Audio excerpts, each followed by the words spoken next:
Hoy veníamos hablando de que él se encuentra aquí ahora mismo, éramos de los del cacharrero, de salir más a la roca, que no, tú en el caso de la roca, yo en otros casos, que el de estudiar, así que hoy yo creo que vas a disfrutar mucho de eso.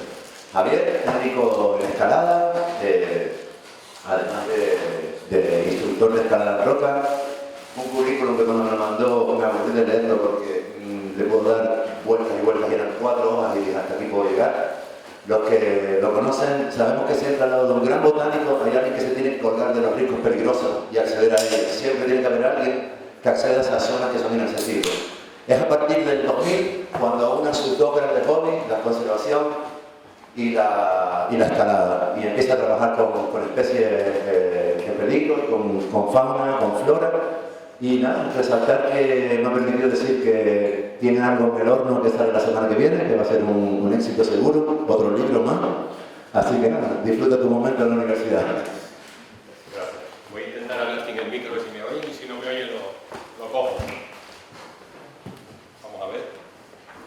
Bueno, buenas tardes, gracias. Gracias a todos por asistir. Gracias a Borja por ser amigo, por esta presentación. Yo la verdad que estoy muy contento hoy de estar aquí. Sobre todo hay un montón de amigos, alumnos. ¿Se oye? A ver si no me lío. Como esta vez estoy muy contento de estar aquí con tantos amigos, con los alumnos de biología, como decía el profesor Pérez de Paz el otro día, con los pinos padres. Y la verdad que, fíjense, mi padre es físico, estudió física, compartió colegio mayor con el profesor Wilfred. Trabajó varios años en la cátedra de física de la universidad. Mi madre estudió en la escuela de comercio, están aquí. Y ellos querían, lógicamente, que yo estudiara en una carrera. Yo me matriculé en primero de química, aquí justo en estos pasillos. Pero yo era un rebenque. A mí me gustaba la montaña y la aventura. Y por eso, pues estoy contento, después de 40 años de haber visitado escasamente estos pasillos a hacer esta presentación. El viernes pasado, Ateneri nos dio una charla magnífica y ella hablaba de las joyas de la corona. Las joyas de la corona son esas especies amenazadas que siguen, que se les hace un seguimiento periódico. Y cuando esas especies amenazadas vivían en los riscos, como estos, como el roque del medio y el roque de las ánimas, ella echaba mano de lo que llamaba el equipo A. Y a mí esa definición del equipo A me gustó, o eso que dijo el equipo A. Yo hoy les vengo a contar un poco lo que hace pues, este equipo A. Esta charla se la quiero dedicar a la memoria de Aure. Aure falleció hace poco en un accidente en la caldera Taboriente haciendo lo que más le gustaba, seguimiento de flora amenazada. Ahora compartíamos trabajo con David, que está aquí, Aure y yo, íbamos a como verlo.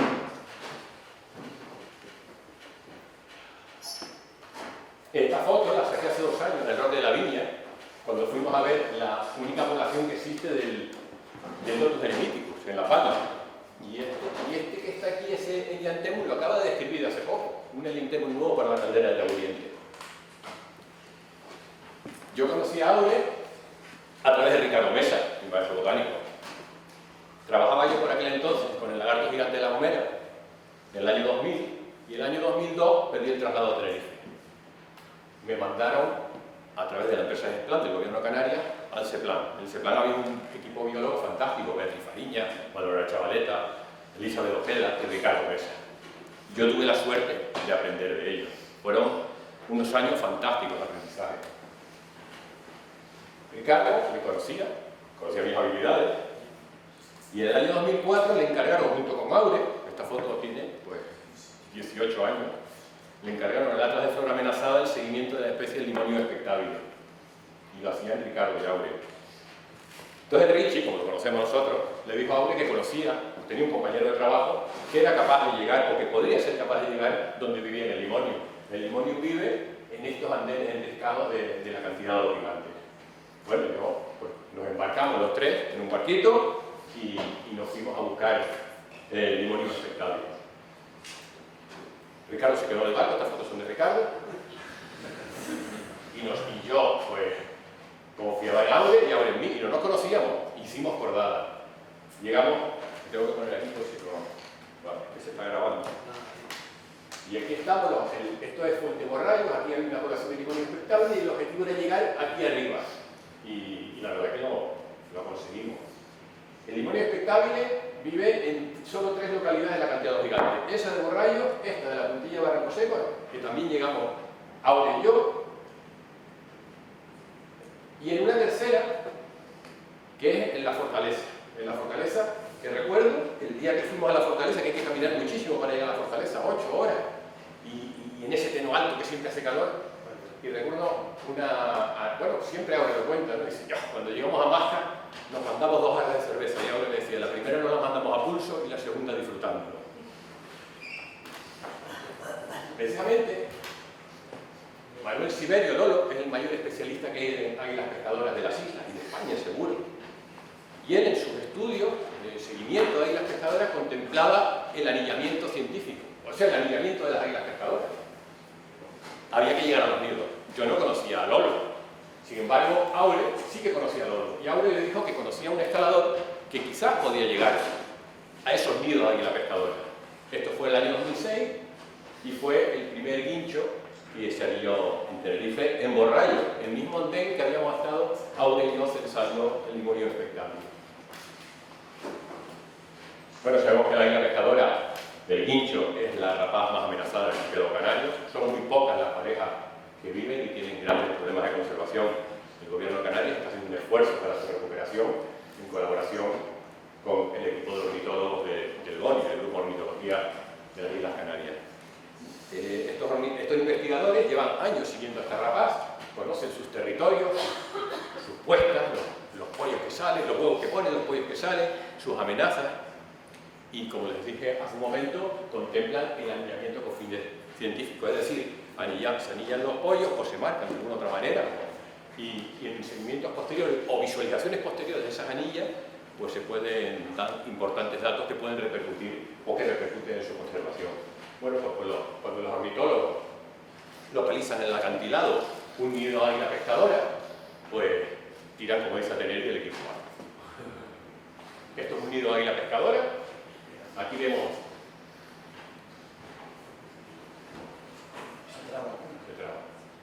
aquí vemos 2 pollos. A mí esta foto me encanta porque el águila pescadora, bueno, está en muchos sitios del mundo, pero nunca vamos a ver una águila pescadora con una margosa.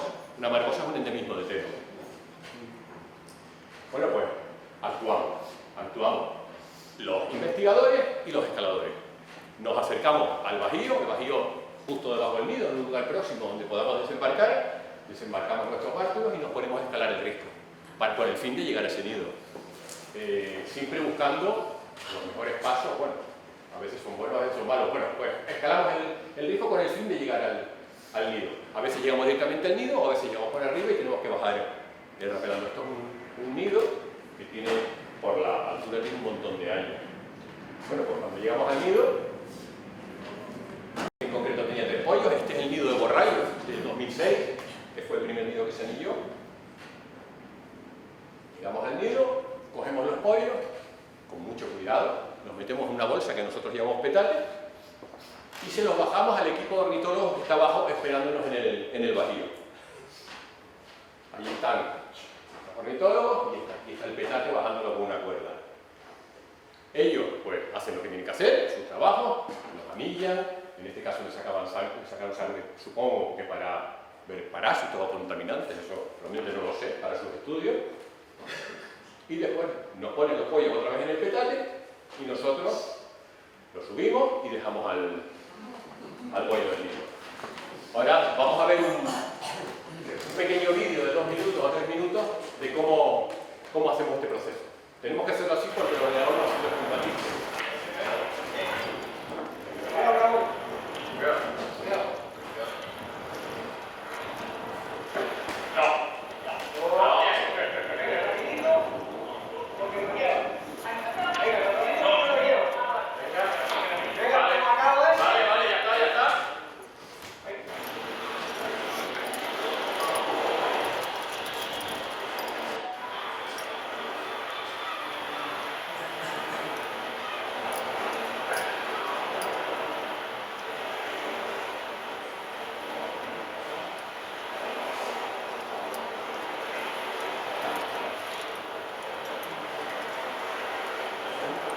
¿Sí? ¿Toda la chimenea? Carpazo elevado.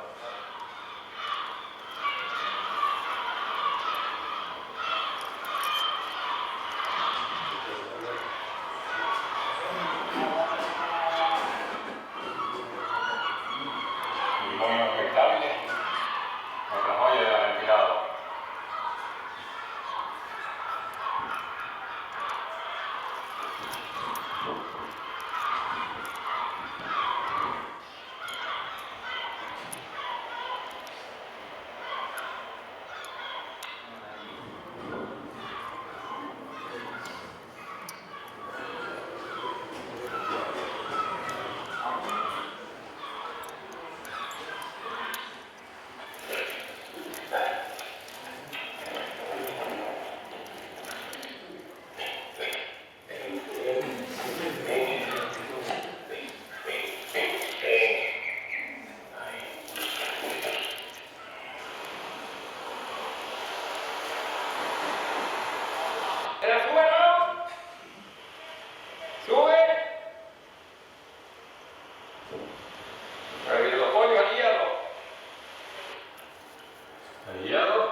Bueno, el vídeo es un poco casero, son cortas y pegas, pero es la cámara que tenemos en el risco. El gobierno de Canarias está invirtiendo en la recuperación de la isla pescadora. De hecho, desde el año 2017 ha participado en el equipamiento de los nidos de águila pescadora para poder hacer este trabajo con absoluta seguridad y bastante rapidez.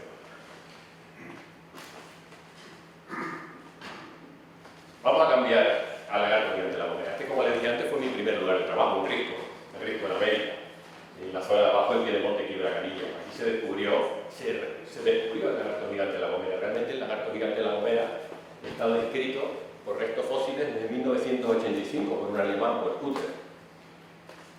Y con motivo del descubrimiento del lagarto gigante de Tenerife, que hablaremos después, en el año 96, un equipo de biólogos de la Universidad de La Laguna, Alfredo Valido, Manuel Nogales, Juan Carlos Ramos y Aurelio Martín, tuvieron un proyecto de buscar los lagartos gigantes que estaban extinguidos, ¿no? El lagarto gigante de la Palma y el lagarto gigante de la Gomera, con la suerte de que encontraron el lagarto gigante de la Gomera.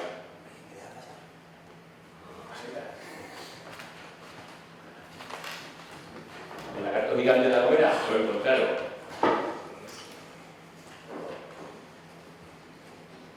aquí en Quiebra-Canilla. Y Brando, que es el mayor, que escalaba un poco de todos ellos, logró subir aquí a la veta de la fuente y también encontró excremento de lagarto. Cuando se fueron de la Gomera, ellos cogieron 6 lagartos y apuntaron que en el risco de la América podían quedar más lagartos. Bueno, y entonces el gobierno de Canarias, de la empresa Ejemplar, buscando un escalador, me localizaron. Tuve mucha suerte porque yo trabajaba en una tienda de deportes y el técnico de medio ambiente de la Gomera pasó por esa tienda de deportes y me dijo: oye, ¿tú no conocerás algún escalador que se quiera ir a la Gomera a trabajar con el lagarto? Y yo pues le dije que lo tenía delante en ese momento. No me lo pensé por eso. Y para la Gomera fui a buscar lagarto, mi aventura.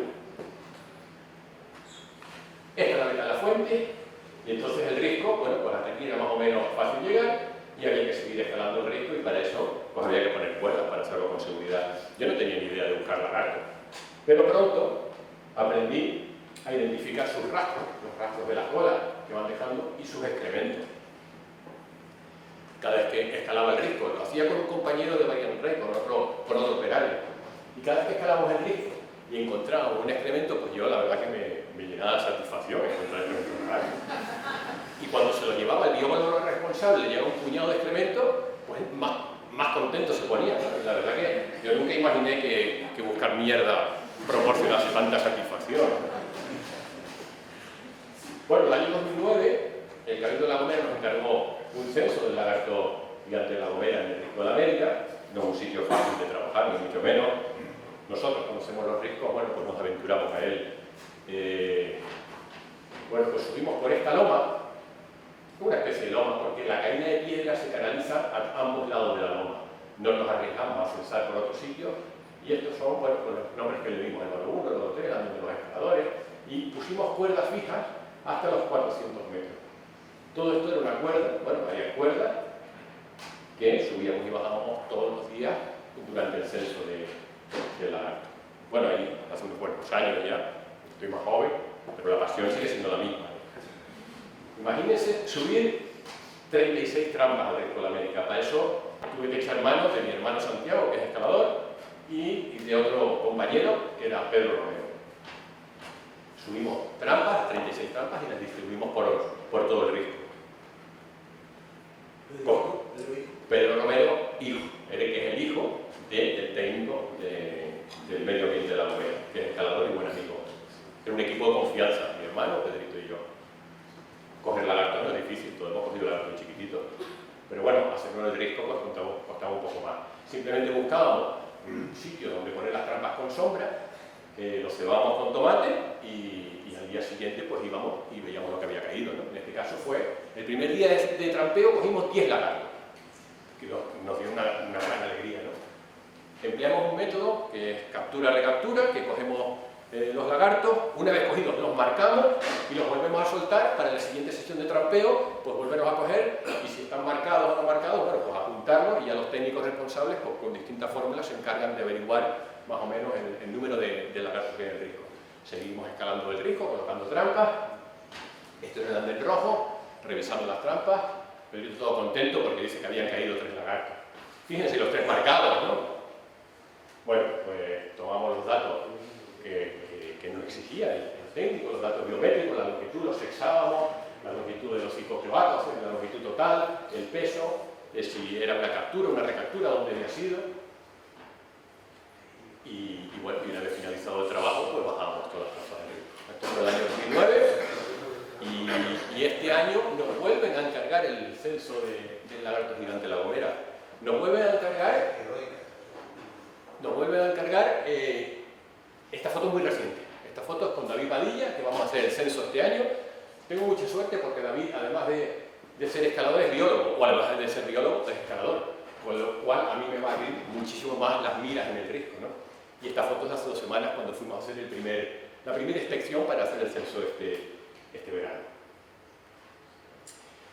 El trabajar con el lagarto gigante de la Gomera me permitió trabajar un poquito con el lagarto gigante del hierro. Los investigadores que estaban allí pues me llamaron a trabajar con el lagarto gigante del hierro. La verdad que el lagarto gigante del hierro yo creo que es legendario, es el animal más legendario o forma parte de la fauna más legendaria que tenemos en las islas, el Galoque Simoni. Y les voy a contar una pequeñita historia de cómo evolucionó este lagarto a través de la historia. Bueno, el lagarto gigante del hierro es conocido desde la antigüedad, desde los tiempos que Fuga I escribió la isla de Capralia, conocida por sus grandes lagartos. Le Canaria, en las crónicas normandas de la conquista de Canarias, también señalaba grandes lagartos en la isla del Hierro.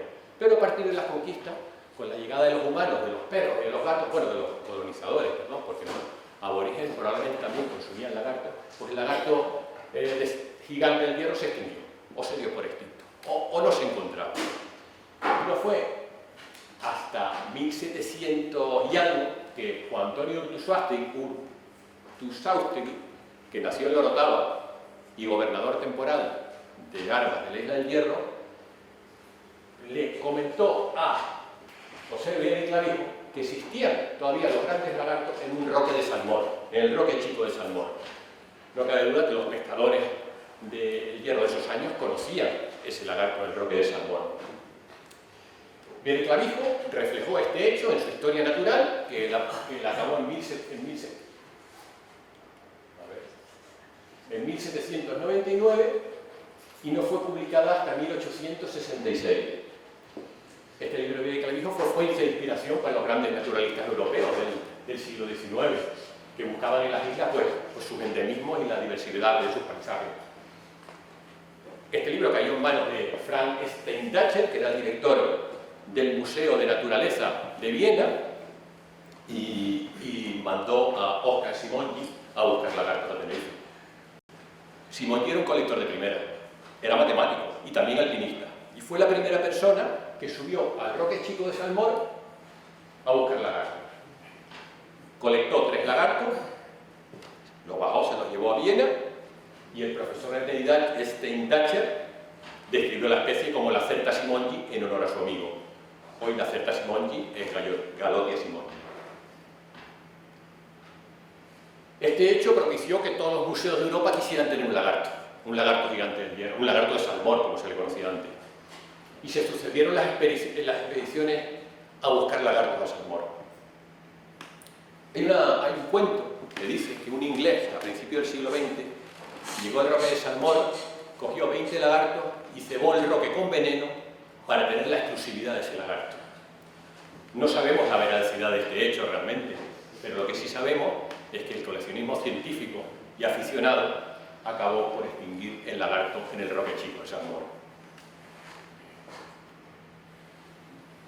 Las expediciones en busca de este legendario lagarto continuaban, con resultados infructuosos.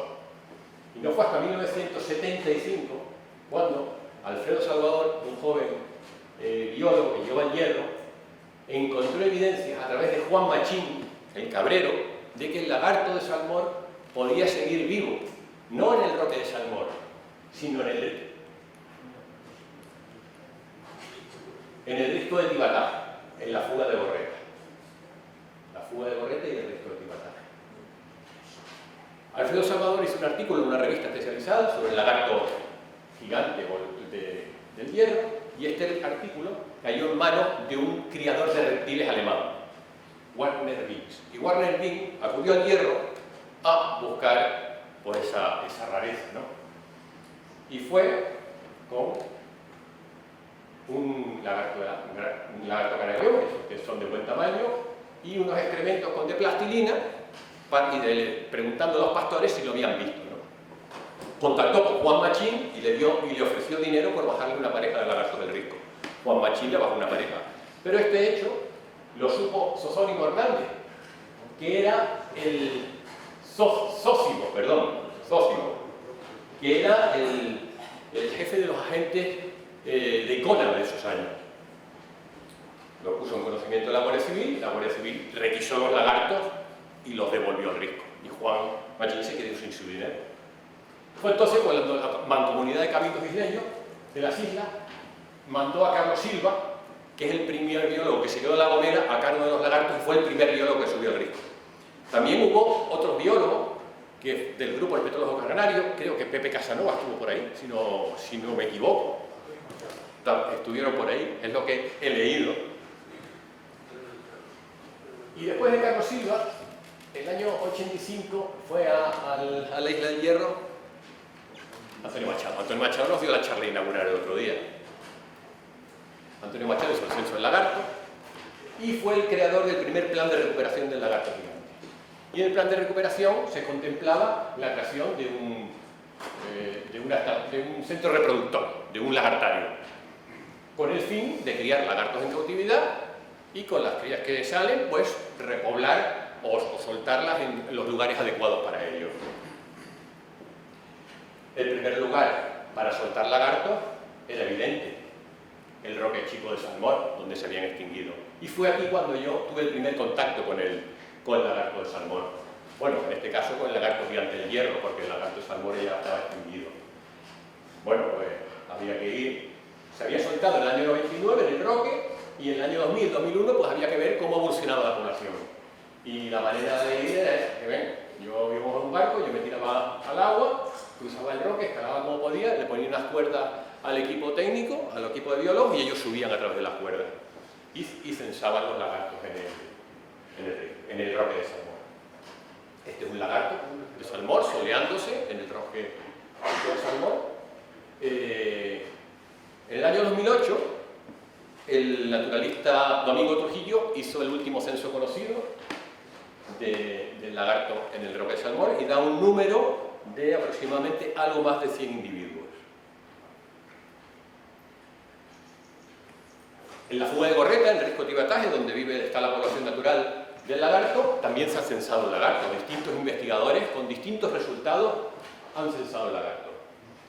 Hace 2 años, Miguel Ángel Rodríguez, que es el técnico del lagartario, y el técnico del Cabildo de La Gomera, responsable del lagarto, me llamó para intentar censar el lagarto.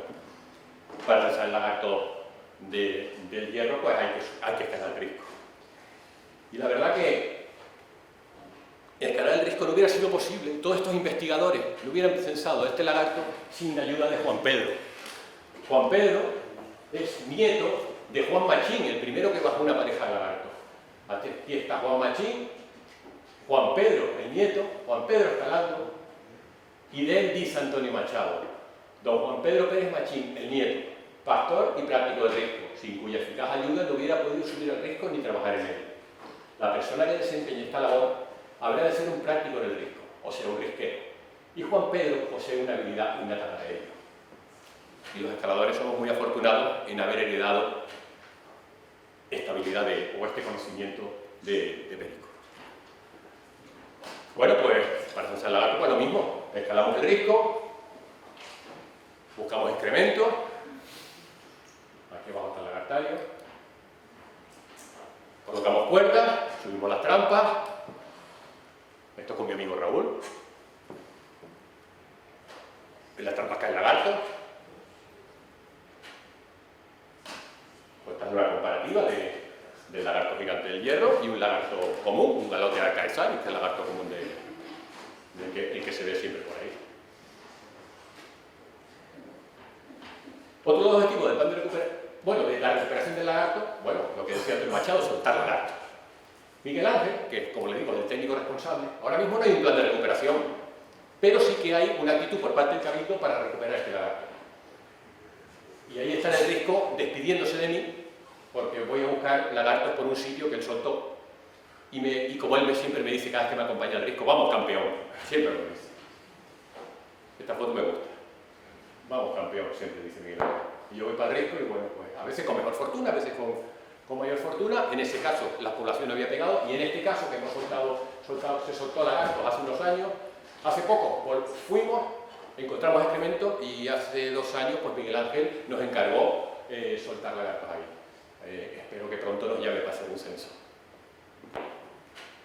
Bueno, y vamos a pasar al tercer lagarto canario gigante. Bueno, realmente son 4 los lagartos gigantes. El lagarto gigante de Gran Canaria, el Galothea stellini, pero no está amenazado. Bueno, a lo mejor próximamente puede ser que esté por el impacto que tiene sobre la culebra de California. Este lagarto, el lagarto gigante de Tenerife, el lagarto moteado, se descubrió, como dije antes, en el año 96 y a raíz de este se descubrió el lagarto gigante de La Gomera. Fue descubierto, bueno, los primeros colectores de este lagarto fueron Efraín Hernández y Manuel Siberio. Efraín falleció y hay una placa en su homenaje en un camino muy risquero hacia Teno, por el descubrimiento e inicio de la lucha para la conservación del lagarto canario moteado en el macizo de Teno. Y a Loro ya lo conocen, trabaja el especialista en águilas pescadoras. Bueno, el lagarto gigante de Tenerife, el lagarto moteado, vive en 2 acantilados, el acantilado de Aguace y el acantilado de los Gigantes. En el acantilado de Aguace tiene muchos problemas de conservación porque está cercado por 2 poblaciones, por el palmar y por los cristianos, un montón de tránsito de personas y sobre todo sus mayores enemigos, los gatos asilvestrados. En el acantilado de los Gigantes entran menos gatos y por lo tanto tiene menos problemas de conservación. Y había que acceder a estos sitios para trabajar con ellos. En el año 2017, esto, fíjense, está el DEN de la cantidad de los gigantes. Aquí pillamos el primer pollo de pescador, el nido borrayo. Aquí censamos los limonios y aquí viven los lagartos. Imagínate qué valioso es ese acantilado de Kerguelen para protegerse. Bueno, pues el año 2017 el Cabildo de Tenerife le encargó al doctor Juan Carlos Rando el plan de recuperación del lagarto moteado. Y dentro del plan de recuperación, una de las acciones era el censo del lagarto moteado. Y para eso el equipo de campo lo formamos con Juanma Carmona y David Padilla, que está detrás, que ahora vamos a formarlo en el censo del lagarto gigante de La Gomera. Les voy a poner un pequeñito vídeo de 4 minutos de cómo hacemos el censo este lagarto. El censo este lagarto no lo hacemos por método de captura y recaptura, sino de manera visual. Colocamos un cebo y nos ponemos con prismático a una distancia prudencial y vamos viendo los lagartos que van saliendo. Gracias.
Aquí en pleno censo, y justo detrás mío está ese bicharraco.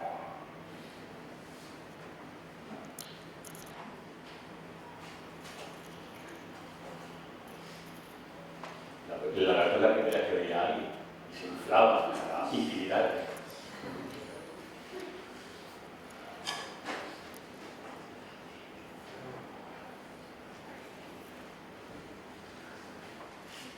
¿Qué pasa, David?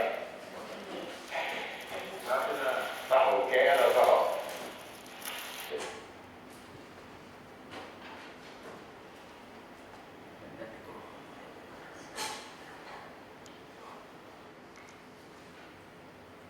Uno, dos, y asomando la cabecita, dos o tres. Bien.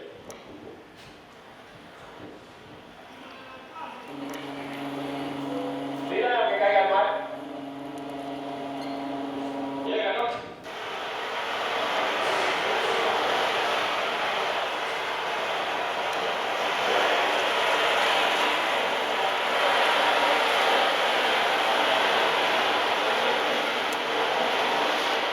Y lo diga, ¿no, niño?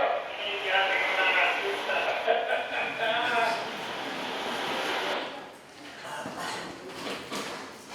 Bueno, usar el lagarto gigante de Tenerife es un trabajo muy aventurero, muy gratificante y la verdad que nos llenó de satisfacción ver el estado de las poblaciones naturales, ¿no? En concreto hay unos 436 lagartos, número mínimo en el lagarto de los gigantes, número máximo no lo sabemos.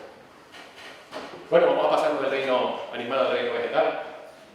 Yo soy colaborador de la revista Desnivel, una revista de montaña y escalada. Colaboro hace un montón de años con artículos de escalada en las islas, en concreto de los roques de Taganana. El roque de las Ánimas y el roque de Medio. Los roques de Taganana son magníficos para escalar, a mí me encanta escalar allí. La primera vía en el Roque de las Ánimas data de 1974 y aparte la escalada pues tiene un montón de flora amenazada, son un santuario botánico. La escalada que se practica en estos roques no es la escalada que estamos acostumbrados a ver en la tele, o la que se usa hoy en día, que es toda equipada, ¿no? Aquí la escalada es escalada aventura, no hay equipamiento, por lo tanto es bastante poco frecuentada y el impacto que se genera con la escalada es casi nulo, todas las actividades generan impacto. Bueno, y en este artículo quise reflejar el hecho de que en los roques de Taranana pues hay dragos y otras especies amenazadas. Especies como el Dracaena draco, el drago, el Keirolophus tagaranensis, el cabezón de Taranana, la Micromeria glomerata, el tomillo de Taranana, o el tomillo del medio, y el Solanus vespertilo o la rejalgadera.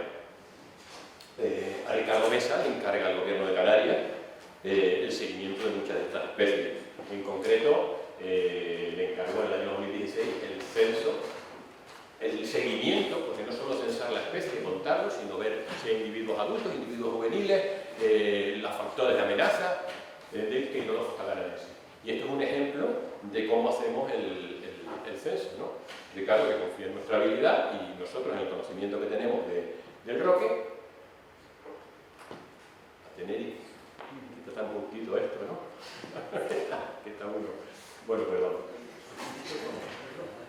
Entonces nosotros los itinerarios de escalada que conocemos mucho, pues elegimos varios para hacer transectos verticales. Y en los transectos verticales, pues vamos viendo las plantas. Este es el censo del Keirolophus tagaranensis. Esto es un ejemplo de un transecto vertical. Trabajamos el roque y vamos tomando los Keirolophus, los individuos adultos, los juveniles, que vamos viendo sin desprendimiento y todas esas cosas que nos dice Ricardo que tenemos que observar. Fíjense la población de dragos que hay colgada en el Roque de las Ánimas. Pues en el año 2015 a Ricardo le encargaron también el censo del Dracaena draco. Y cuando Richie me dice, Javi, hay que censar el drago, digo, joder, yo me emocioné, me imaginaba recorriéndome el Roque de las Ánimas, el Roque del Medio, el Roque Aderno, el Roque de Tierra, buscando ejemplares de drago, ¿no? Censar drago no es difícil. Le pones debajo unos prismáticos y los vas localizando todos. Esto es el Roque Aderno. Pero bueno, cuando escalas el roque te das cuenta que hay un montón de dragos que se te escapan. Incluso no solo para dragos pequeños, sino dragos grandes como este. Esta visión es desde el Roque Aderno a la reserva integral de los roques de Taranana, al roque de Tierra, donde se concentra una de las, yo creo que es la mejor población de dragos naturales de toda la Macaronesia. Esta es la misma visión del roque de la cara norte del roque de tierra, desde el roque de fuera. El roque de fuera hemos accedido varias veces, algunas veces con motivo de anillamiento de marina o por trabajar con el lagarto del roque de fuera. Y aquí se concentra la mayor población de este árbol legendario como el lagarto. Si el lagarto del hierro era nuestro ejemplar de fauna legendario, pues el drago es el magnate de la flora canaria.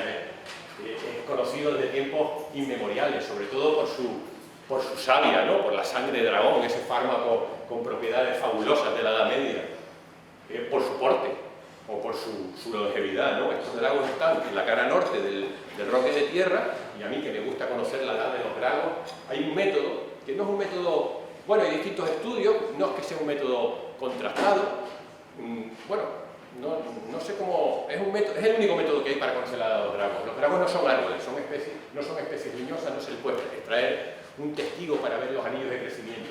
Y entonces el drago, más o menos, dicen los investigadores, hay distintos trabajos que ramifica cada 15 años. Los dragos que crecen en condiciones favorables, no los dragos de los riesgos. Pero bueno, lo aplicamos a estos dragos. Ramifica el drago o segmenta cada 15 años, cada vez que florece. Entonces, por ejemplo, este tiene 1, 2, 3, 4, 5, 6. 6 por 15, 90. Pues este drago tiene unos 90 años. Pues así más o menos calculamos la edad de los dragos. Este es el bosquete de la cumbre del roque de tierra. Fíjense como dónde viven los dragos. Es que apenas hay sustrato, es todo roca, pura roca, ¿no? Y ellos viven ahí. Y esta es la fantástica visión que hay desde la cumbre del roque de tierra hacia el roque de fuera. La verdad que cada vez que yo veo un drago le cuento las segmentaciones, cada vez me obsesiono más con la edad de los dragos, ¿no? Este es el gran drago de Moray. Y los dragos, encontrarnos con los dragos cada vez que hacemos nuestras excursiones, la verdad que pues, pintan el paisaje, ¿no? Bueno, y el drago más conocido de todos, ya lo sabemos cuál es, el drago milenario de Koch, que realmente dicen los investigadores que no es un drago milenario, que puede tener entre 600 y 800 años, es un drago monumental, un drago fantástico, un ejemplar maravilloso, fabuloso. Si contamos el número de segmentaciones que tiene, no llega a 30 segmentaciones, con lo cual no llegaría casi ni a 500 años.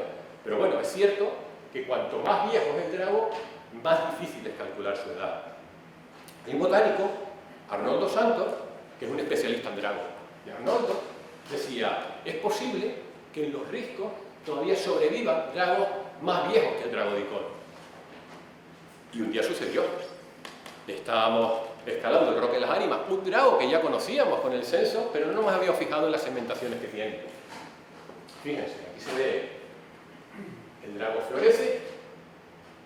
Cuando florece, este es el estanque floral, ya seco de otro año, ramifica, se queda el agujero de los escarpes florales, entonces estos 15 años, vamos, no es una regla que sepamos con los dragos de los riscos, pero si se comportan igual que los dragos naturales, Arnoldo dice que son todavía más viejos que lo que pensamos. 15, 15, 15, 15, fíjense. Y resulta que este drago que encontramos en el Roque de las Ánimas tiene hasta 49 segmentaciones, le contamos 20 segmentaciones más que el drago de Icón. Bueno,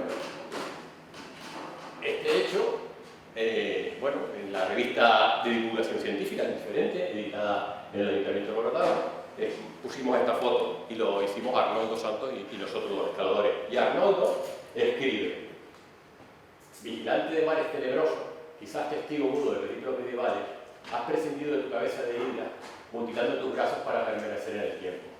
Has estado oculto, aislado y callado en tu legendario refugio Guadalajara, mientras otros saborean las miles de su antigüedad. Como buen abuelo, seguro que eres comprensivo y hasta te puedes burlar socarrón de tus nietos y bisnietos, que orgullosos muestran todo su esplendor a sus curiosos y creyentes visitantes. Poco socarrón, ¿no? Y nosotros escribimos: este dragón de 10 cabezas, refugiado en un rico inaccesible, cuenta más periodos florales que cualquier drago conocido. ¿Cuál será su edad? ¿Valdrá la regla de multiplicar cada periodo floral por 15 años como ocurre con los dragos que crecen en condiciones favorables? Y es que cuando parece que no queda nada por descubrir, la naturaleza canaria no cesa en su empeño de seguir sorprendiendo. Bueno, no lo sabemos realmente, parece ser, no lo sabemos. Bueno, si hablamos de la edad de los dragos, vamos a hablar de este tema tan de moda que se ha visto estos últimos meses, de la edad de los cedros. El cedro canario, Urípero cedro, esto sí es un árbol que vive en la alta montaña tinerfeña. Este en concreto lo llaman el patriarca, tiene 1100 años, el patriarca mal llamado el patriarca porque tiene frutos. El cedro es un árbol dioico con pies masculinos y femeninos separados. Y al tener frutos, pues se debería llamar la matriarca. Pero es la manía que tenemos de masculinizar las cosas significativas. Yo conozco los cedros, los conozco hace muchos años, de todas mis escaladas por las cañadas, en los Roques de García, en el Torreo Figueroa, en el Roque de la Grieta, en el Topo de la Grieta, en el Risco de las Escaleras. Y un día hablando con el biólogo del Parque Nacional del Teide, José Luis Martínez Esquivel, le dice: José, yo conozco cedros muy viejos, no sé si tendrán la edad de la matriarca. Y bueno, pues José dice: llévalo. Y fuimos a ver uno de estos cedros que están en los Roques de García. Y José Esquivel, al tocar ese ejemplar tan maravilloso de arriba, dice: es que, Javi, esto es un libro abierto esperando a ser leído. Enseguida José se puso en contacto con un equipo de dendroecólogos para estudiar la edad de los cedros. La edad de los cedros, bueno, pues como en la especie leñosa se introduce se saca un testigo, se miran los anillos de crecimiento y se calcula los años que tiene. Sin embargo, los cedros son tan retorcidos y están tan atormentados por las circunstancias de la alta montaña tinerfeña que los testigos no eran de calidad. Y a través de las técnicas de carbono 14, extrayendo la parte más antigua del árbol, pues lograron estimar la edad. Y fueron, la verdad, que 2 temporadas de recorriendo las cañadas fue fantástico, de risco en risco, de roque en roque, ¿no? Subiendo pedreras y canchales. Y para nosotros, que éramos montañeros, pues ir por todas esas zonas que está prohibido ir, pues era fantástico. Bueno, pues veíamos un cedro en un risco y había que ir a por él. Y o Raúl y yo escalábamos, y el dendroecólogo Gabriel Sangüesa, que también era escalador, que venía de Huesca, pues no seguía. Él es dendroecólogo y nosotros trabajamos como dendroescaladores. Dendroescaladores, que es una palabreja que la ponen en el Google y tampoco aparece. Bueno, recorrimos un montón de cedros de las cañadas, ¿no? Fíjense, este dio una edad de 1230 años, el cedro de Roca América. El cedro de Roca del Burro, en fin, no es un ejemplar muy grande, es un ejemplar del Risco, dio 1480 años. Salió como el árbol más viejo de Europa. Nosotros lo llamamos bárbol. Bárbol en un poco, bueno, el bosque de Fangor, ese bosque mítico del Señor de los Anillos, el árbol más viejo que los cuidaba, era bárbol, ¿no? A mí me hubiera gustado llamarlo la matriarca, porque es femenino.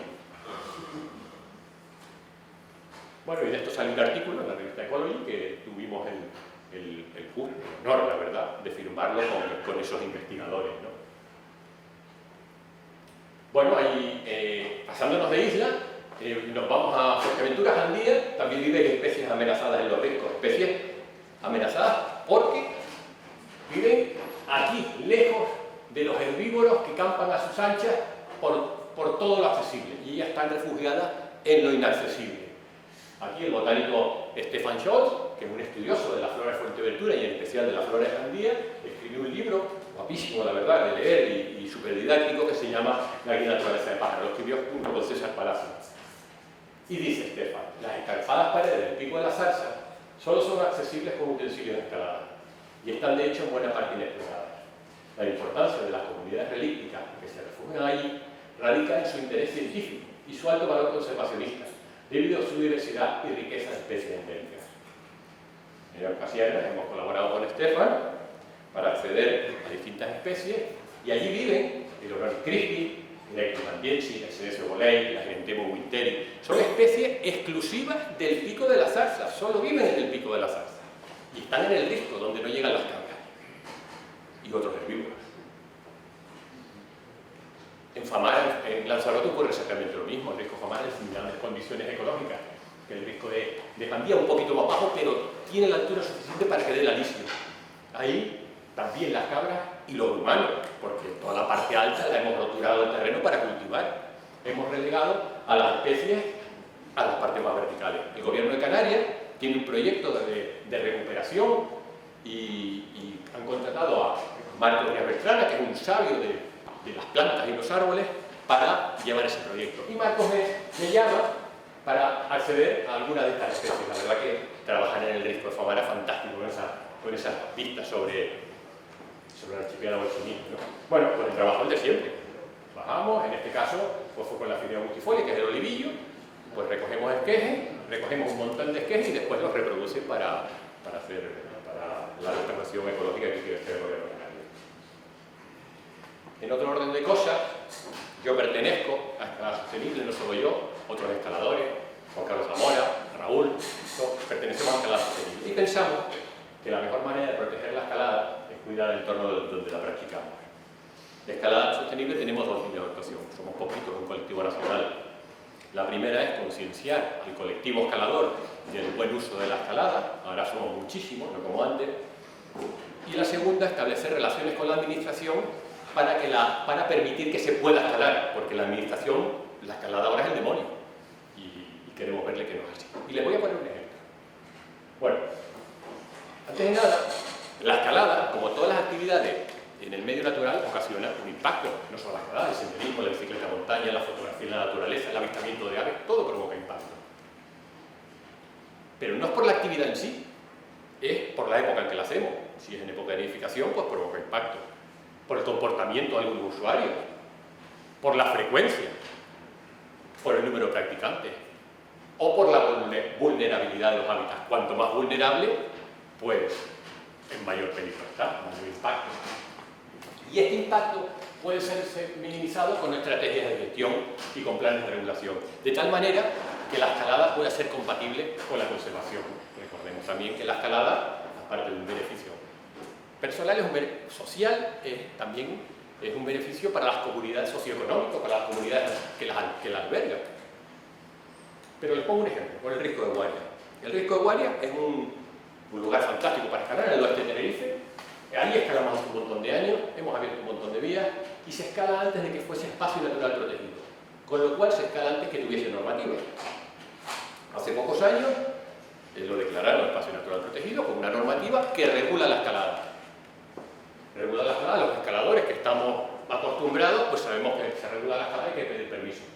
Pero ciertamente la normativa es muy difícil de encontrar, nosotros lo sabemos, pero es que hasta buscarla en la red cuesta. Imagínense los extranjeros que vienen a escalar aquí.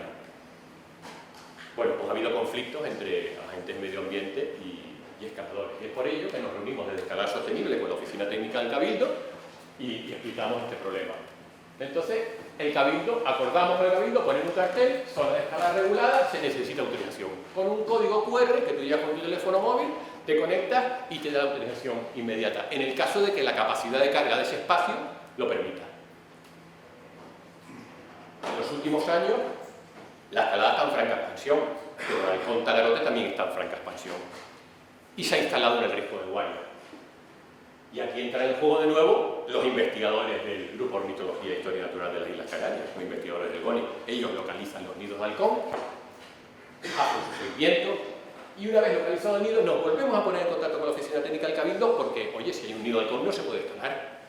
Y entonces, a partir de este punto, las vías de escalada están cerradas temporalmente por nidificación de aves. Digo temporalmente, que es lo que en escalada sostenible llamamos regulación dinámica. Es decir, cuando empieza el periodo de cópula y de cría, no se puede escalar, y cuando acaba, pues se puede escalar. Es por lo que luchamos, no por la prohibición, sino por una regulación dinámica.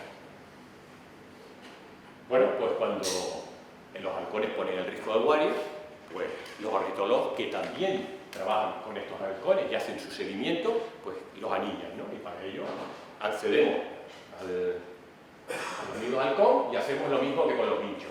Le bajamos los pollos de halcón a los ornitólogos, en este caso Benearo y Felipe Siberio, los anillan, hacen lo que tienen que hacer con ellos y los volvemos a soltar en el nido. Y para mí esta foto tiene un significado especial, porque estos 4 pollos significan pues los 4 actores, los halcones, los escaladores, los ornitólogos y la administración que hace bien su trabajo. Y de esta manera pues podemos seguir disfrutando de esta maravilla que es el halcón en su medio, y los escaladores podemos seguir escalando en el Risco de Guaria. Es un ejemplo que creemos que es un modelo de éxito y se debería aplicar a otros espacios. Hay escaladores de escalada sostenible muy comprometidos con la conservación. No solo están en escalada sostenible, están en la asociación ABECE. La asociación ABECE sabemos que son esos titanes que luchan contra el rabo de gato entero. Y ellos han creado la figura de la madrina y el padrino, que son las personas que tienen un terreno determinado que cada 4 meses van a ese territorio a eliminar el rabo de gato. Y lo tienen muy controlado en Teno. Raúl en concreto tiene el barranco de los Poleos apadrinado y lo recorre con distintos escaladores como Manu y Oliver cada 4 meses. Y creo que está bastante controlado el rabo de gato. Yo por mi parte, esta foto, fíjense qué foto más bonita, ¿no? Es de Miri, una amiga, y fíjense el boquete de dragón aquí colgado del Roque de las Ánimas. Pues yo por mi parte tengo apadrinado el Roque de las Ánimas. Bueno, las cuadrillas del Cabildo ciertamente actúan muy bien por todos los bancales y por todos estos sitios eliminando el rabo de gato. Pero cuando el rabo de gato se instala muy poco realmente en las paredes verticales, pero cuando se instala el Roque de las Ánimas, pues actuamos. Actúo, pero en este caso actúo con mi hijo, con Javi Chico, que soy Javi Grande. Bien, es cierto que hace más de un año que no hemos ido, yo sufrí un accidente y hemos estado parados, pero de esta no te escapas, Javi, que ya estoy bien. Bueno, ya para acabar, este libro que a lo mejor los más jóvenes no lo conocen, pero los finos padres sí que lo conocen, el estudio sobre vegetación y flora forestal de las Canarias Occidentales, que heredé del padre, de Ceballos y Ortuño, dice: aún quedan estos peñascales y barrancos sorpresas y novedades que en su mayoría queremos reservadas al premio de Bucaña a los que se lleven en su bolsillo escaladores más hábiles de ustedes. Bueno, pues nosotros tuvimos un premio de Bucaña junto con Ana Portero, escalando un pequeño roque de La Gomera. Cuando subimos a su cumbre, ¡oh!, nos dimos cuenta que la cumbre era maravillosa. No había un sitio que no hubiera una planta, no llegaban los herbívoros. Y fíjense perdón. Fíjense la parte de abajo toda roturada, el terreno de cultivo, los herbívoros, y aquí arriba, que no llegan ni las cabras ni los conejos, que no había sitio para nada más, ¿no? Yo estaba preparando el rappel de descenso del Roque cuando Ana me llama y me dice, oye Javi, sube, mira esto, y se fijó en un lotus. Bueno, un lotus, ¿qué hace un lotus aquí? Y buscando entre sus ramas encontramos una flor tipo pico de paloma. ¡Guau! Un pico de paloma. Nosotros conocemos los lotus. Son especies amenazadas, tienen programas de recuperación, el lotus piranti, el lotus de La Palma, y el lotus bertelotti y el lotus maculatus en Tenerife. Inmediatamente lo pusimos en conocimiento de nuestro maestro botánico de cabeza. Claro, sospechamos que se podía tratar una especie nueva, pero teníamos que verlo en flor. Al mes que se vio que florecían los lotus, fuimos a verlo. Este es el lotus de La Gomera, bastante distinto a las flores de fuego, a los lotus pico paloma de La Palma. Fíjense en la jiba de los palmeros y en las alas que cubren la quilla, pues la flor es bastante distinta al lotus de La Gomera. El cáliz incluso es distinto, fíjense en el lotus maculatus, es distinto. Si se parecía, se podía parecer algo al lotus bertelotti, pero el lotus bertelotti, las alas sobrepasaban la quilla, son puntiagudas, y el lotus de La Gomera, pues son redondeadas y no llegaban, ¿no? Bueno, sospechábamos que era una especie nueva, pero también podía ocurrir que fuera un híbrido, que un ave lo hubiera llevado allí, o que incluso alguien lo hubiera plantado allá arriba, como sucede en algunos casos, ¿no? Entonces tuvimos la suerte de que José Antonio Pérez, del área genética de la ULTRE, estaba trabajando con los lotus amenazados e incluyó el lotus de La Gomera en sus estudios moleculares. Y se determinó que se diferenciaba, aquí está la diferenciación entre los lotus palmeros, estos son los lotus de Tenerife y La Gomera, y el lotus gomeritus, como lo llamamos, pues era una especie nueva. Pero para que sea una especie nueva, había uno solo en el risco, no encontramos ninguno más. Con lo cual, si solo había uno, es la especie más amenazada del mundo, si hay otro ya se ha extinguido. Pero había que publicarlo. Para protegerlo había que publicarlo, porque si no, no existía. Y trabajamos, Ana, Ricardo y yo, con la colaboración de Alfredo Reyes, del Jardín Botánico de Orotava, en un artículo que publicamos en la revista Botánica Matorronésica. El artículo se había publicado en 2019 y a partir de ahora la recuperación del lotus está en manos de la burocracia de la administración. Bueno, no me queda más que dar las gracias a Raúl, a Juan Carlos Zamora, a Manuel Padilla, a Oli, a Teneri Rivero y a Diego Méndez, escaladores comprometidos, a Ricardo Mesa, nuestro maestro botánico, a Manuel Siberio, a Bernardo Rodríguez y a Felipe Siberio, investigadores del Grupo de Ornitología e Historia Natural de las Islas Canarias, a Mili Villalba, agente de medio ambiente del Parque Guadaleteno y socia de ABECE, a David Padilla, Juan Carlos Ramos y Ana Cortero, ABECERO, y a todos ustedes. Muchas gracias.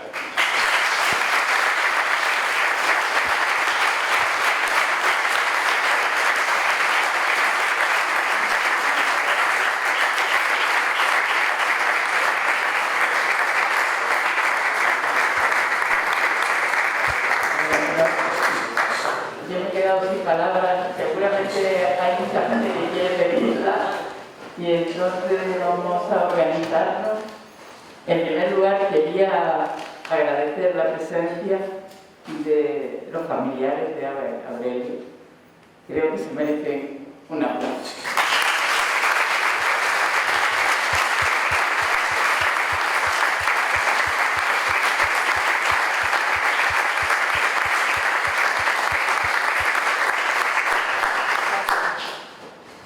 Bien, y ahora, ¿quién quiere pedir la palabra? Seguro que hay muchas preguntas.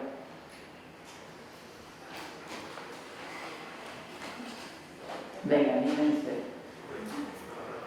Sí, seguro que sí. ¿Quieres? Va a ser muy breve. Beatriz Fariña, compañía de trabajo.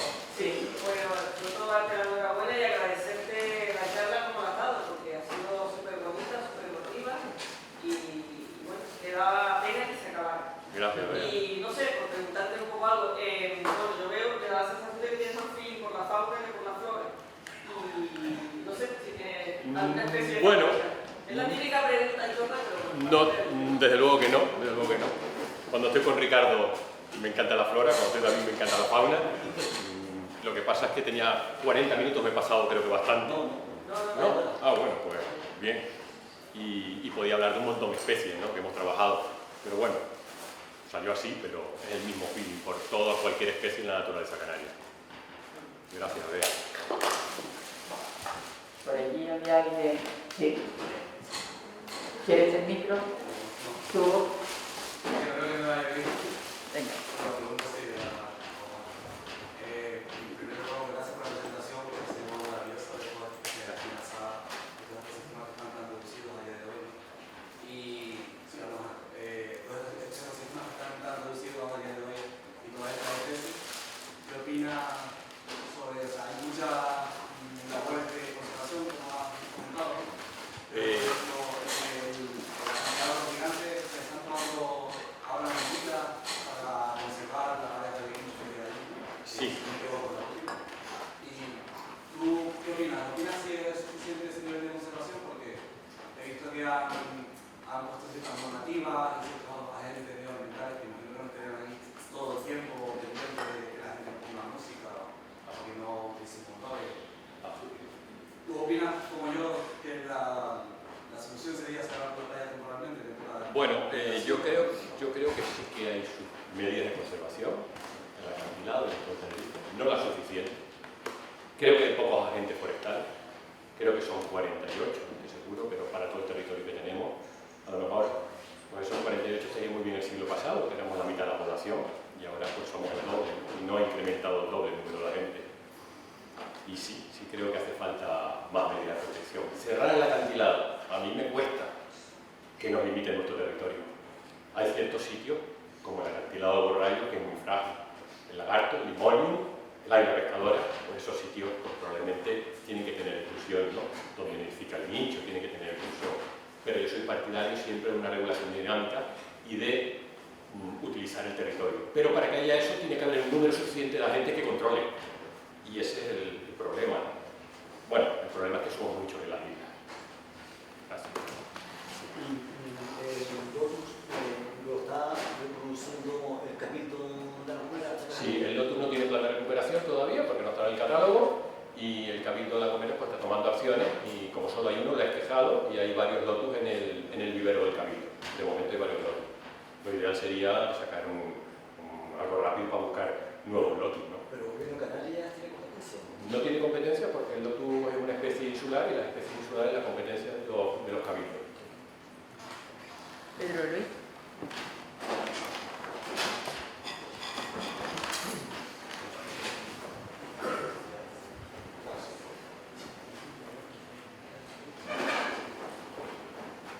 Buenas tardes, permítanme que me quite el bozal para poder hablar con mayor libertad. Simplemente felicitar a los dos, hoy a Ricardo y a Carvajal. La felicitación a Ricardo es compartida en muchas ocasiones en el campo y con Carvajal no he tenido el gusto de participar en alguna de esas escaladas y me parece que ya he llegado tarde, ¿no? Pero justo cuando salí esta tarde le dije a mi hijo que venía a la conferencia, por lo menos te transmito que la felicitación y el decir que él mantiene con mucha frecuencia el intercambio respecto a tu actividad y te considera el maestro en escalada. Él me dijo que, bueno, que sabe que ha subido varias veces a la ladera norte del Teide, nosotros lo subimos en alguna ocasión, y en fin, eso es que sigue vivo, no solamente de los finos padres, sino también en los pinzales y en los latizales. Eso es muy importante, ¿no? En relación con la conferencia de Ricardo, pues realmente nos ha dado un repaso exhaustivo. Y como ya dijo anteriormente el profesor Dupré, pues aportó muchísimas novedades y sobre todo refresca datos. Y nos permite reflexionar sobre determinadas especies que vemos y que muchísimas veces no reparamos en la importancia tanto negativa como positiva que desempeñan los ecosistemas canarios. Por lo tanto, Ricardo es una persona que conoce exhaustivamente el territorio y que puede hablar con conocimiento de causa, ¿no? Y realmente es una persona que hay que escuchar cuando habla de estos temas. legislación y de todo esto, hay veces que yo digo, se legisla demasiado y se actúa y se concreta poco, ¿no? A mí me da muchísima pena, por ejemplo, cuando se puso el burro safari en cerca de Valles, no en los abriguitos, y yo recuerdo que fue limitado precisamente por el movimiento natural de la centinela, pues estaba realmente allí un montón de plantas exóticas, de ágaves, de aloe, de opuntia, de cilindropuntia. Yo digo, pero ¿cómo es posible cuando se hace un estudio de impacto ambiental que está justo en el sendero de un espacio natural protegido y que se permitan estas cosas? Hablé personalmente con don Juan Roné, que en aquel momento era técnico responsable del Cabildo, o sea, creo que era jefe de servicio. No, vamos a poner manos para la obra, hasta la fecha. Se están deteriorando ante los bloques de cemento que las plantas. Otra experiencia en el mismo sitio. Yo, en Avales, frente a mi casa, hay un pequeño jardincito que, bueno, pues tiene unos 200 metros cuadrados, una placita que hemos adoptado y que hemos arreglado con plantas autóctonas y que está muy bonita, que es referente de toda la urbanización. Y lo sabe el alcalde. Lo sabe el alcalde. Y cuando vi lo que plantaron en la rotonda de Avales, no en la de la autopista que la hizo el Cabildo y que está muy adecuada, pero cuando vi que plantaron en la urbanización, dije, y esto hace un mes, me escribí una carta. Iba a ponérselo en el buzón electrónico del ayuntamiento, pero como lo conozco personalmente, lo llamé. Me dijo, hombre Pedro, ¿cómo me alegra, caramba, que vamos a hacer una labor conjunta con todos los pueblos del litoral de Arico? Llámame cuando quieras, te voy a encantar, hasta la fecha. Pero es que ahí no termina la cosa. Han vuelto a replantar, oiga, en la rotonda, un montón de plantas exóticas que las pobres están asoladas allí por la risa y no hay manera de sacarlas adelante. Y digo, pero si tienen el ejemplo al lado, tanto en la rotonda del Cabildo como en el jardincito de los santos, ¿cómo es posible? Entonces, ahí sí que veo un desencuentro en la perspectiva del Parlamento y en la actuación sobre el territorio. Esto es un tema que yo, como estoy rodeado de jóvenes y que son todos personas que están llamadas a ser concejales, seguramente algunos de ellos diputados en el Parlamento y no se sonrían porque es que tenemos la experiencia de haber sido maestros de muchos de ellos. Pero una vez que se sientan en los sillones de la administración, yo no sé lo que les pasa. Los sillones tuvieran una hormona que los casca. O que les hace un plan de realidad, no lo sé. En fin, Carvajal, bueno, pues nos ha dado una lesión, caramba, de sinergia con la investigación. Que conste que yo las primeras imágenes con el tigre y la ánima, y estarán pensando, ¿dónde carajo están metiendo dentro de una bolsa?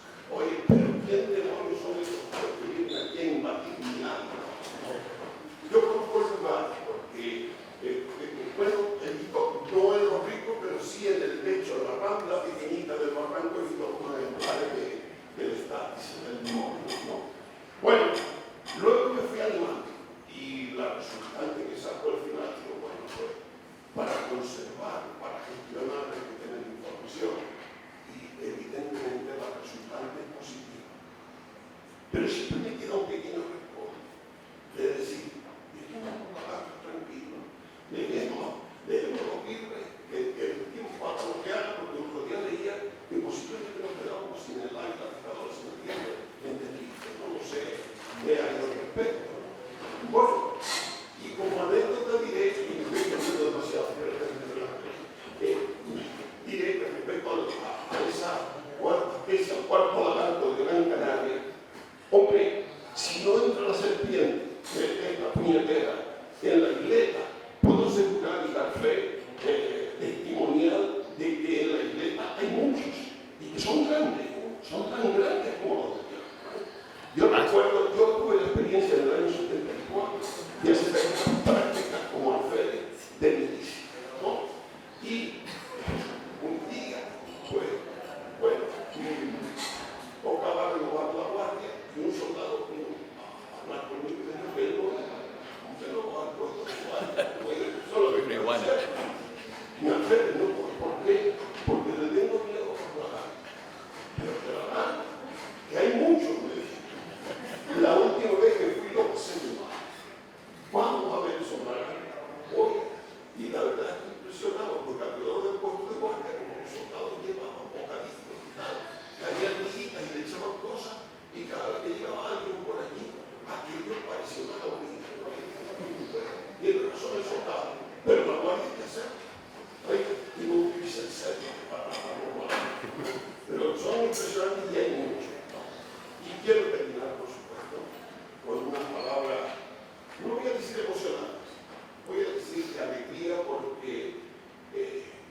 pero no especialmente con la web.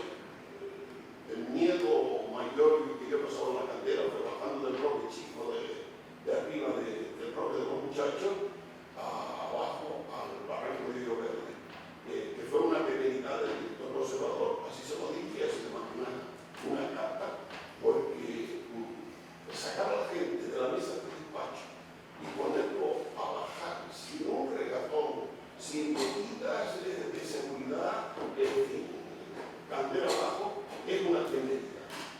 Y puedo decir que el lugar donde Aurelio escuchó por última vez el canto de la caja no era un lugar especialmente peligroso. Probablemente se salió del sendero, tuvo la mala suerte de un resbalón y tal, pero lo que ocurre es que desde ese momento estoy convencido de estar escuchando el canto de la caja, disfrutando porque estaba haciendo con más quería, y estoy convencido que allá donde esté, pues se llevó la satisfacción de hacer lo que más me gustaba. Oiga, no es una mala forma de morir escuchando el canto de las cajas dentro de la cantera de Taurino. Allí terminó y allí lo recordamos. Muchas gracias.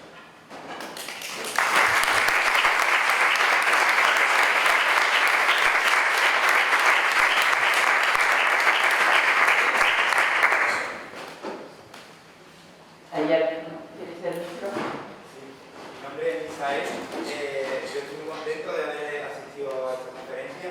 Yo soy biólogo y soy también escalador y me anima mucho ver que hay una posibilidad de aunar esas dos cosas. Y quería preguntar cómo puede una persona con esas dos pasiones formarse para poder trabajar el día de mañana en algo así. Bueno, yo tuve la suerte, siendo un operario, me asignaron a biólogos como Berriz, como Ricardo, como Helio Ojeda, ¿no? Y esos fueron unos años fantásticos de aprendizaje, tuve muchísima suerte, ¿no? ¿Cómo formarte? Pues cuando haya en Gesplan, que es la empresa que está dirigiendo todo esto ahora, poner el currículum, ponlo, que eres biólogo y eres escalador, que seguramente te puedan llamar, ¿no? Te animo a que lo hagas así. Ricardo, bueno, dice Reichi que nosotros damos cursillo, yo hago cursos de escalada, pero si eres escalador pues no te hace falta, ¿no? Hombre, de perfeccionamiento.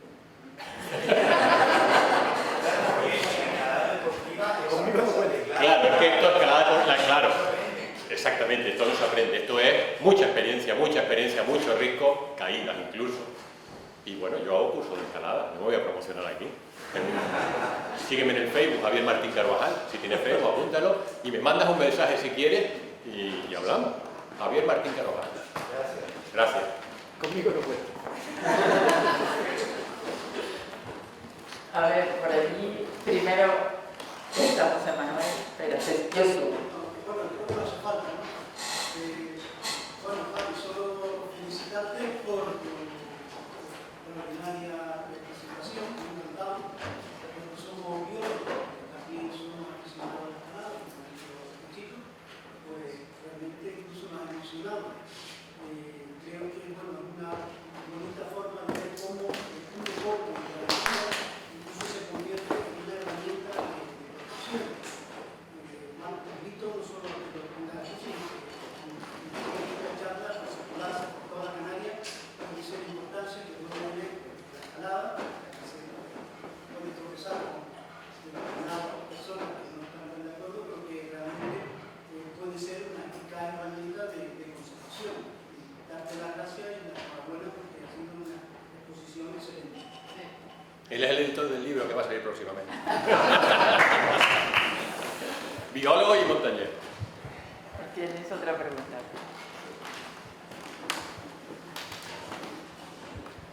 Buenas noches, felicidades por la charla, ha sido fantástica. Yo no sé mucho de escalada, si me pudieran informar de la escalada sostenible a nivel de Canarias, en qué otros sitios se está practicando, o en la península, o en el mundo. Y una duda, cuando comentaste de los impactos de las escaladas, hablaste de las rías, ¿no? ¿Te refieres a que las rías se quedan en la montaña? O no sé si hay otros impactos, pero como no entiendo mucho de eso, pues si me pudieras explicar. Gracias. Bien, asociaciones que defienden la escalada hay muchas en el mundo. En todos los países se están creando cada vez más asociaciones que defienden la escalada. Aquí somos poquitos, en España hay varias. Escalada sostenible funciona a nivel nacional, no es que funcione mucho, digamos, porque los escaladores nos gusta más escalar que estar detrás de los despachos, pero sí que hay un montón de asociaciones en todo el mundo y cada vez más, ¿no? Cada vez somos muchos y los escaladores somos muy conscientes del problema que podemos ocasionar. Respecto a los impactos de la escalada, bueno, cuanto más frecuentación, más impacto. La escalada olímpica, ahora, todo el mundo quiere escalar. Y claro, si somos muchos, pues la erosión del terreno es evidente. Si no tenemos esa educación de que sabemos que hay un nido y vamos a escalar y hay un nido, pues podemos molestar la puerta, ¿no? Y esos son bueno, y también hay otros impactos menores, pero bueno, como todas las actividades que existen en el medio natural, ¿no? El objetivo del escalador es formarse para minimizar todo esos impactos. No vamos a dejar de escalar. Yo no.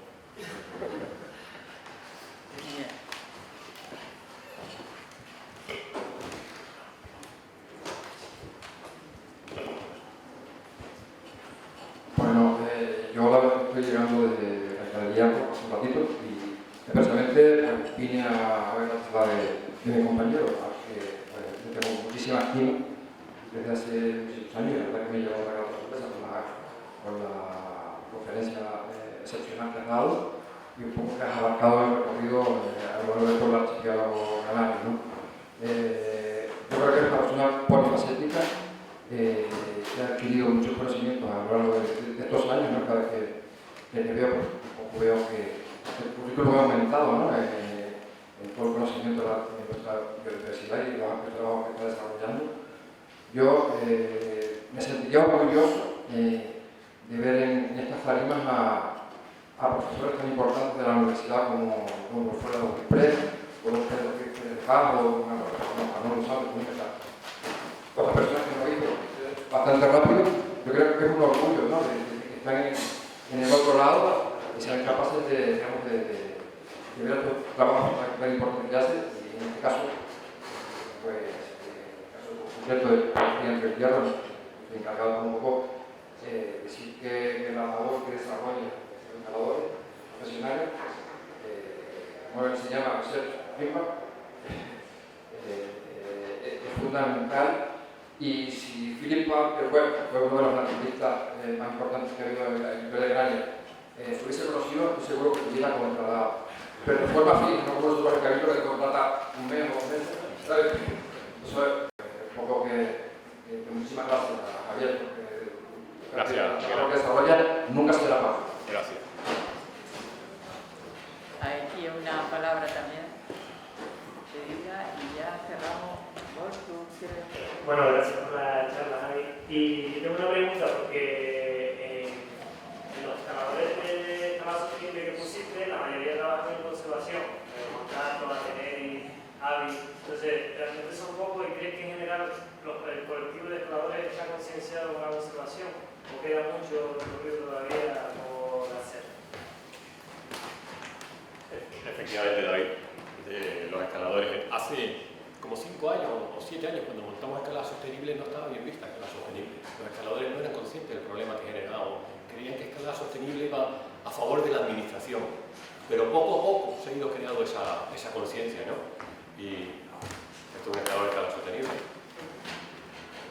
Creemos que poco a poco sí que va a haber cada vez más escaladores. De hecho, yo lo veo en las publicaciones, a tener y sacar, a incorporar como escaladores ahí de escalada sostenible con manos, ¿no?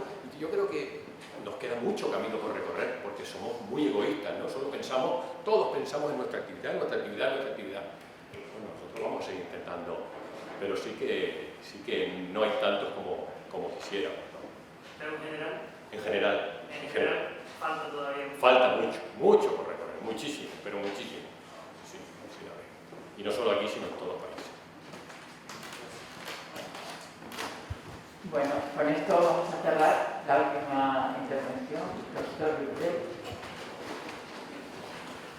Bueno, yo en primer lugar me quiero dirigir a la mayoría de los estudiantes y personas que están formándose, que están presentes en la sala.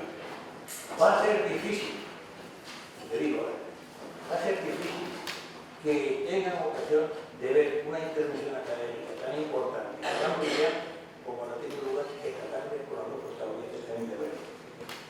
tema importantísimo de las plantas invasoras en ese territorio afectado por ese problema, grave problema, que no se ve que haya ni capacidad, ni dinero, ni interés en resolverlo. Y en segundo lugar, lo que para mí como botánico y como naturalista pues me alienta y me alegra muchísimo, porque ha mostrado, digamos, lo que es difícil de mostrar. Tú tienes el privilegio de haber tenido una vocación arriesgada y la has desarrollado perfectamente bien. Y has tenido en este momento, digamos, y hay que agradecer públicamente la posibilidad de traernos al máter, que aquí está, que es la Universidad de Laguna, a esta aula en donde se fundó la Facultad de Biología, una lección magistral de alto nivel, de las muy pocas que yo he visto a lo largo de mi vida académica. Yo he recorrido 4 o 5 partes del planeta y he estado con gente importante, hasta con premios Nobel. Pero te digo que desde mi punto de vista, de profesor y de persona que entiende la naturaleza, el mensaje que ha dado es un auténtico mensaje esperanzador. Y además porque tienes el privilegio de tener esa capacidad de ir donde no puede ir la chusma a llevarse afortunadamente, tienes ese placer. Eso debe ser una cosa impresionante. Te diré, para que lo sepas, de que Darwin y Mendel odiaban a la universidad, nunca fueron a la universidad. Y Darwin creó la evolución y Mendel la genética. No es necesario venir a la universidad para llegar a los niveles que tú has llegado. Ha dado un ejemplo más de lo que la constancia, de lo que la visión y de lo que probablemente la genética tuya, pues ha llevado a hacer estas prodigiosas cosas que nos ha enseñado.